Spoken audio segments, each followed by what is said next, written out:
Hi hello అండి, నేను మీ Kerala JCB operator Yugandhar మాట్లాడుతున్నాను.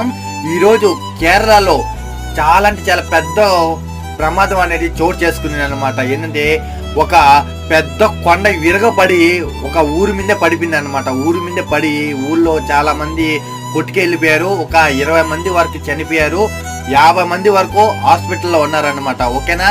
సో ఈ వీడియో అయితే ప్రతి ఒక్కరికి షేర్ చేయండి, ఎందుకంటే చాలా మంది కేరళకి రావాలనేసి ప్లాన్ చేసుకుని ఉంటారు, ఎందుకంటే ఒక టూరిజంగా రావాలనేసి. ఓకేనా? ఇప్పుడైతే చాలా అంటే చాలా ప్రమాదాలు జరుగుతున్నాయి కేరళలో. చాలా కొండ పర్వతాలు విరగబడి ఇల్లులు ఈ విధంగా కుట్టుకుగా వెళ్ళిపోతున్నాయి అన్నమాట. ఓకేనా? సో ఈ వీడియో అయితే ప్రతి ఒక్కరికి షేర్ చేయండి, ఎందుకంటే ఫ్రెండ్స్ ఈ ప్రమాదం ఎక్కడంటే వాయినాడ్ అనే ప్లేస్ లో అన్నమాట. వాయినాడ్ లో ఒక పెద్ద కొండ ఇరగబడి ఒక ఊరి మీద పడిపోయి ఈ విధంగా అయిపోయింది. వాయినాడ్ మొత్తం ఇప్పుడు రెడ్ జోన్ అనమాట. ఓకేనా? చాలా అంటే చాలా ప్రమాదం అనేది చోటు చేసుకుని. ఓకేనా? చాలా ఇల్లు